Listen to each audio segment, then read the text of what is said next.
आज आहे पौष महिन्यातला दुसरा रविवार. इथे सकाळी छान पूजा करून घेतली, सडा रांगोळी झाली. डायरेक्ट संध्याकाळी शूट घेतलं. तर तुम्ही म्हणताल इथे कसली तयारी चालू आहे? तर फुगे वगैरे फुगून घेतले होते. बड्डेचं डेकोरेशन करायचं होतं, कारण आज आमच्या भाऊंचा बड्डे होता. भाऊ म्हणजेच माझे सासरे. आम्ही त्यांना प्रेमानं भाऊ म्हणतो. तर आज खास दिवस आहे, कारण आज आमच्या सासऱ्यांचा वाढदिवस आहे. नेहमीच प्रेम, आधार आणि आशीर्वाद देणारे आमचे सासरे, देव त्यांना निरोगी आणि आनंदी आयुष्य देवो हीच ईश्वरचरणी प्रार्थना. हॅपी बड्डे भाऊ. तर आम्ही तिघींनीही त्यांचं ऑप्शन वगैरे करून घेतलं होतं.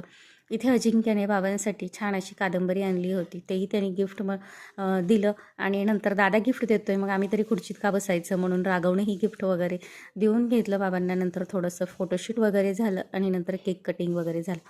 तर बड्डे म्हटलं की मुलांना पार्टी आठवते लगेचच. मग सकाळपासून चाललं होतं आज बाबांचा बड्डे, आपण हॉटेलला जेवायला जायचं. मग आम्ही बाहेर जेवायला वगैरे गेलो, जेवण वगैरे केलं. तर चला भेटूया पुढच्या व्हिडिओमध्ये. बाय.